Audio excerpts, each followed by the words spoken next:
Billy back here with Broship of the Nerds, and I'm here to talk about the uh, season finale of PLL Summer School, Season 2, Episode 8, which was titled Final Exam. So, at the start of the episode, we see Kelly in the pool, and Farron sees Bloody Rose and looks over at Kelly, and then she goes and performs successful CPR on Kelly, saving her life. So that was how we started this week, and it set the pace for the entire episode, which was lightning fast and just incredible. It literally felt like when I was watching it, the episode only lasted like 15 minutes because there was just so much going on. So, Farron is sitting there with the rest of the girls, and Kelly is saying that she wishes she could have taken out Bloody Rose, but Kelly's like, "Hey, I'm glad you saved me instead." And Farron says, "It wasn't a choice even after the stuff you pulled at Hell House." Kelly did apologize for everything. And Imogen asked Kelly if she thinks her mom, Mrs. Beasley, could be Bloody Rose. And it is possible that she broke out of the prayer closet that she was locked in. They go to the house, and Mrs. Beasley is still trapped in the closet. So we can eliminate Mrs. Beasley from our suspect list, and I honestly didn't really think she was it because she has motivation over Karen dying, but I don't see her. If she would have wanted to, she already went after them in season one, right? So to me, she's just a red herring here. And of course, at the end of last episode, Dr. Sullivan disappeared as well, which could be a ruse or it could be legitimate. We'll get into all that here. Um, Imogen tells Kelly to be careful because Bloody Rose is still out there, and then Mouse reminds them of the reckoning, which is something Spooky Spaghetti is talking about. They leave, Kelly gives Farron a hug, and she leaves. So our five main, Noah, Mouse, Farron, Tabby, and Imogen, go to Pinball Pizza, and Imogen tells them about what went down with Dr. Sullivan, who is now missing, and the car was filled with rose petals. Uh, Noah wonders if she was either taken or if, Imogen wonders if she actually could be the real Bloody Rose who is gaslighting them. Uh, and it could be a Rosewater Dr. Sullivan team up, which Mouse talks about the surprise visit of Rose and of Lola. Let's be honest here. Rose is older.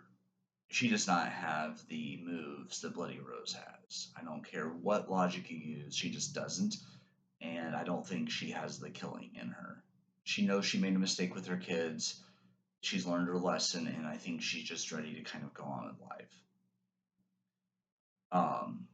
Lola introduces, Rose to Mouse, saying, "Hey, this is my old friend." And she says she was safe before she was found, and now people won't stop staring at her, which are the Spooky Spaghetti cult. Noah wants to know if Mouse left her with Lola, and like, no, I took her off the beaten path, which is Crazy Joe's train car, so we're back there. But Rose is gone, so the team up with Dr. Sullivan more plausible. Once again, I figured this was a red herring. Yes, I was wrong about who Bloody Rose was. I will admit that. At one point, I did think Wes could be involved. I didn't think he was like the main killer, but we'll get into that. They think the moms could be the targets. So the girls go to check on Tabby's mom, Sydney, and she said, "Hey, my phone's charging. Everything's fine." Um, and she wants to know what's going on. And Imogen says Tabby's having them watch way too many scary movies, and she says, "Hey, you need to watch rom-com." And she goes, "Hey, I liked your flowers, by the way. I love you more than life itself." So obviously her mom's a target, but she doesn't want to tell her mom what's going on. Um, they're saying, hey, they can only trust each other. The next day, Friday, Sydney wants Imogen and Tabby to go downstairs, and they find out that A was killed. Waters was killed uh, during a prison break. But Deputy Maroon is not sure he's actually dead, so she's going to drive out to Ravenwood and go check on to see if Archie was really one of the deceased. There's a doorbell, and everybody jumps, and it ends up being Kelly. Tabby and Imogen go talk to her outside, and Mrs. Langsbury is a suspect, and Kelly's mom said that she had a remorseless void and she had a darkness, and that's coming from her own mom. So they're gonna go see if they get Bloody Rose vibes from. And it seems like Tabby is picking up more vibes than Imogen is, but they bring some of Chip's belongings to Mrs. Langsbury and tell her, they want her to have it. And then she says that if she knew what the sane thing she should be doing was, she would have known. And then she holds up a picture of Chip as a child, and Tabby notices Rose as well. And Mrs. Langsbury said it was on her doorstep without a note. So, and Imogen tries to warn Mrs. Langsbury, but Tabby cuts it off and says, "Let's go." I think she just has a weird feeling. Jen and Noah have breakfast, and Noah gives Jen the down low on Bloody Rose, like what's going on. Or Noah gives Jen the down low, yeah. And she wants to know, Jen wants to know if they're only focusing on female suspects. That right there made it hard for me to trust her. Once again, I do feel like Jen and Noah, I really like Sean and Noah together, and I can accept that Noah's meant to be with Jen. I just hope that if we do, and hopefully we get a season 3, knock on wood there, that Jen has a redeeming arc because she hasn't done much to make me like her yet, and so we'll see what happens with that. And then Jen's wondering because Tabby and Imogen's new out of nowhere boyfriends, Christian and Johnny, with Christian making horror mask. So they're all talk about to suss out Mrs. Langsbury and how she was marked, and they ask Mouse what's going on with Spooky Spaghetti, and then she said that the prison break was the sign they were looking for to start the reckoning. She's monitoring it the best she can, and her computer teacher is trying to track down who the host is. Principal Smithy tells them that they did worse on the practice exam than the first test. And he said, no sob stories. They either pass or they don't, which I don't really care for him that much either. He's not very understanding until later. Um, that the girls are not lying. They actually do have a good reason here. And what are the police doing in this town is my question. Like what? It's like the original Pretty Liars. Where were the police? What were they doing? Um, Tabby talks about needing to actually study, and they can't do anything about Bloody Rose the Reckoning, so they don't want to fail that exam again. Tabby goes, "I'm not failing that stupid test again." And then Tabby asks Noah if Jen passed her practice test. She goes, "Yeah." And Christian and Johnny's brought up by Noah as suspects. Imogen's kind of upset. Well, she's upset about that, and with them showing up at the same time, but then Tabby says, "Hey, we're looking for a female figure of horror like Jen." So it's sort of then they have this argument, and then Tabby tells them to stop because that's not who they are. Tabby does call AMC Theater New York to look for a reference for Christian Peele, and the guy that talks to her doesn't remember Christian. So right there, your suspicions thrown on to Christian. Once again, red herring. That one, I couldn't see Christian. Nice guy. I didn't think it was actually an act. It was really him, and I was right about that. Uh, Imogen is watching Johnny on his phone and wondering who he's talking to, and the last text was sent to her was her, and um, she believes him and kisses him, but she's having some insecurities here. Mouse plays the teaser for the reckoning, and it shows Bloody Rose killing people. Johnny says they're out of butter pecan. He's gonna go in, but Imogen says no, I'll get it, and she finds the frozen bodies of Sandy Quinn, Sabrina Hooper, and Nick Brody, and she thinks it's Johnny. This was clearly planted there in order to, hide the bodies and everything, and it ends up leading suspicion to Johnny, and then she ends up hitting him in the head with the wrench and dragging him into the freezer and shutting the door. Tabby goes down to Christian's basement, and she finds the mask of Davy Adams, and she's like, "Damn it, it's always the boyfriends." And as she's going up the stairs, Bloody Rose there with the blade, and Tabby gets startled and she falls down the stairs, knocked out. And Imogen's trying to get a hold of her. Mouse is trying to get a hold of her to meet at the pawn shop. Um, they're talking about, the rest of the girls, meanwhile, meet up at the pawn shop, and they talk about. Imogen talks about what she finds out with Johnny about the people being the bodies and everything, and that they think that Christian and Johnny may be working together. So they think, they have a Billy and Sue situation from the original Scream. They storm into the Orpheum because they find out that Mouse finds out from Mr. G that the servers come from the Orpheum. Right then I went west. It has to be west because it's not Christian. There's no way. So they get into the Orpheum. They want to know where Tabby is, and Farron threatens to beat up Christian. He's confused, and so Tabby's not texting. He's trying. It's really hot because the AC broke again. Nobody's answering calls. He can't get in touch with Tabby either. He's tried multiple times, and then Tabby wakes up in a confessional. She's sealed inside. She ends up beating on the door, and there's a thing that says "Confess your sins." She opens the confessional window and she sees Rose Waters in the booth dead with her face cut into and everything.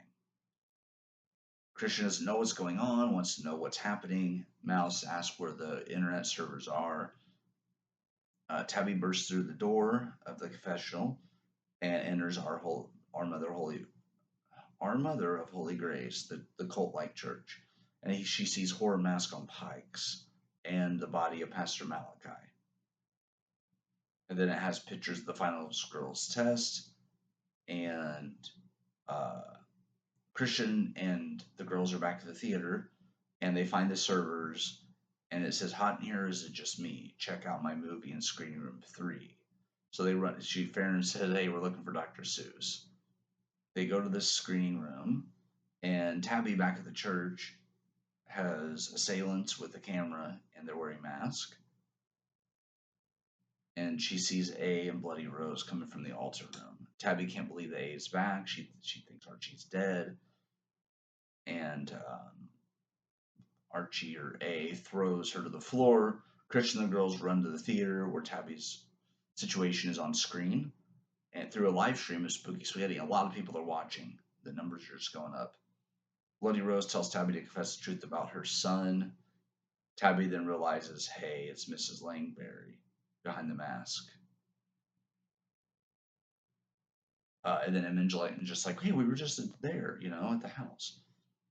Tabby looks at A and realizes it's not Archie, and it ends up being Wes. And then Farron says, hey, that's the crazy church. So they decide they're going to get out of there and go help help Tabby. And Bloody Rose wants Tabby to confess that her son was innocent and didn't do anything to her or Imogen. And Wes starts recording things, and he's like talking about how he's making a horror movie live, and it was going to be his ultimate film. The people in the mask from Spooky Spaghetti confront Christian and the girls as they try to leave the Orpheum, and so they run back in to close the doors in the screening room, and they find the other door to leave in, basically. So Christian holds them off. Tabby does say she has something to say, and that she's survived Chip, and he did do all those things to her and Imogen. I'm not going to say what he did, but it was bad. And that they're more than survivors. In the middle of the massacre, they're survivors of Chip Langsbury. And then Rose screams at her and everything. Tabby will die, according to Wes, at the end. Christian and the girls go into the screening room, and they're not sure if they're trying to kill them or if the proxies are actually just trying to stop them from going to rescue Tabby. So Christian holds them off. The rest of the girls get into the alley, and they're looking to steal a car. Tabby asks Wes why he's involved, and he explains that he brought Chip's stuff to Miss Langsbury, and then they got to talking more. And then Wes and Chip talked about making a movie once, and Wes talks about how he wants to kill somebody for real in real time. And Chip wonders if he's joking or not, and he fake laughs and is like, "Yeah." But yeah, he built Spooky Spaghetti, got his cast and crew, got the members of the church cult, and and Tabby says, well, "There's no other way for you to make a movie," and Wes says, "It's hard for young white guys to get in because they're opening doors for people like Tabby," which is just highly inappropriate and racist. But then Imogen, Farino, and Mouse, uh, they're asking if they can walk. Like, no, it's too far. So she breaks into a car that's unlocked and calls Jen to hotwire it. And Jen is going to walk her through how to hotwire the car. Back at the church, Tabby tells Wes he's stupid for thinking he can get away with this, and he goes, "Get away with it." He's like, "I want everyone to know what I did. Yeah, I'm making the best horror film." Um, the proxies leave the Orpheum looking for the girls. They're closing in on the car. They finally get it started at the last minute, and they go. When they're back at the church, Tabby wonders if Wes was going to quit the Orpheum if it was a misdirect, and he says it was. He needed time to get ready,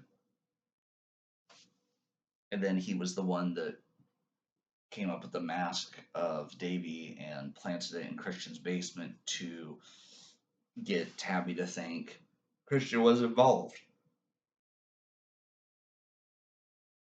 Um, and basically, Tabby tells him to shut up and calls him a hack. And when he gets arrested, he'll be known just as uh, a small person who is trying to feel like a big man. And then he's wondering if she should thank him because her story will be celebrated for years to come and talked about as the awesome, iconic final girl. And she's at the center of a real life horror film, and she gets to be the black final girl. And then she's like, "Hey, so without me, your movie's nothing." And then they're all like surrounding him, or she's looking for escape, so she won't give in. But then it shows Sydney's mom. Her house is surrounded by the proxies as well, and one text will start breaking in, and she ends up jumping out of a window and throws herself. She throws herself through the window, and they all go after her. And he tells Bloody Rose, that he'll be back with Tabby as promised for the sacrifice. Tabby hides, beats the crap out of the proxies with sticks and crowbars, and then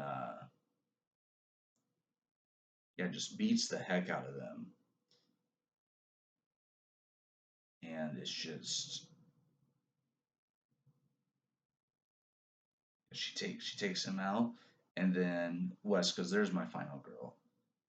And then the cabin, Tabby's like, "I would not walk into the death trap." As the girls arrive at the church, she opens the cabin, Bloody Rose's cabin's door, but just opens and doesn't go in. And then Wes walks in and is like, "Perfect." And then she finds a pitchfork, and Bloody Rose jumps out of the confessional, and Farron, as she's going after Imogen, Farron takes action first, kicks her right in the face, and knocks her down.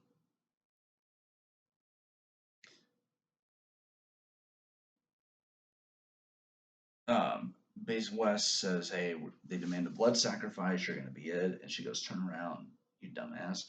And he's like, "You don't have the guts to do anything with that." And she immediately charges him and stabs him in the chest with the pitchfork. Tabby comes out of the cabin, shack we're going to call it. She's covered in blood, but she did win. And the girls run up and realize she's in shock. And then they find Dr. Sullivan, or Wes jumps up, Imogen punches him in the face out of a startled reaction, and they hear muffled grunting, and they find Dr. Sullivan with like gagged up. So they get her as the sirens come off. And then we jump to 2 weeks later. The exams are taken by the girls at the end of the summer here, or halfway through the summer. Dr. Sullivan wants to know how the girls did on the exam, and they're not really sure. And then they ask about how Christian's doing, and Tabby says he's doing well. And then Imogen reveals that her and Johnny decided to put it on pause and everything. And the Orpheum was eventually Christian made it through the night, was not killed. He was able to survive while he called the police. The Orpheum's back in business again, and Imogen's hoping that Johnny will eventually forgive her.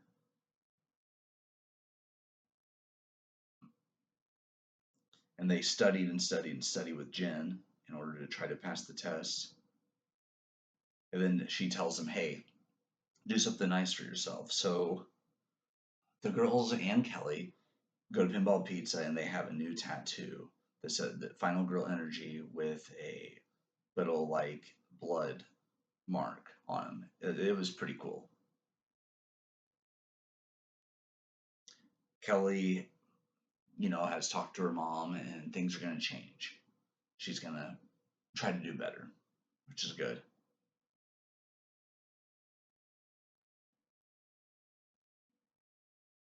They go to the principal, who reveals that they did pass the test, and Tabby and Imogen are in bed together, and they're talking about passing the exam and everything, and how they survived everything. Um, she thinks she's done with Bloody Rose and Archie, as Tabby wants to create her own stories for her next movie. She doesn't want it to be about the past, but something new, maybe more villains. Then we go to Millwood High, where 5 girls are wearing plastic masks and little liars. So we don't know if this was part of a movie or if these are new killers for potentially a third season. If so, I'm all in. A group of 5 killers would be incredible, especially if they're like other students that they know. This could get really interesting, as there are a few I already think could be as part of the group. Henry, Sean, which I don't see Sean doing it, but Henry maybe. Um,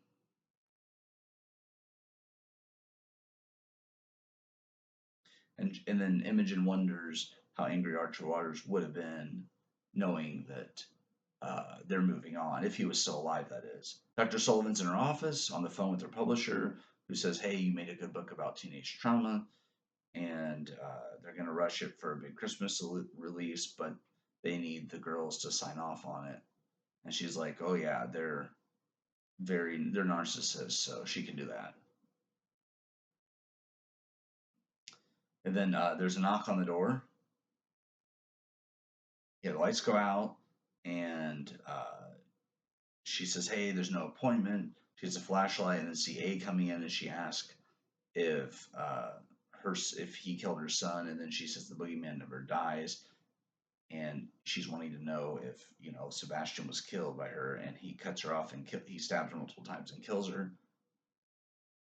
So you got A back, and you've got these 5 girls. So yeah, we'll see where this goes. Heck of a final episode to end the season. I was really impressed with it. We'll see where this goes. I'm hoping for season 3. This did end well, but I love this show and I love these characters, and I would like to see a season 3, as there are plenty more storylines to do and much more to learn about the characters and to redeem some of them too. And I will be doing a video here soon of a tier ranking of the characters of PLL Summer School. So stay tuned for that, guys. Leave a comment. What was your favorite part about the finale? Was your theory right or wrong? Like mine was wrong. I said it was going to be Jen and Rebecca, which was Imogen's dad's new fiance. So I was completely off, and I was happy about that. That's fine. That's why they're just theories. We're having fun, right? Leave a comment. Who was your favorite character this season, and what was your favorite thing about the finale? I look forward to hearing from you all.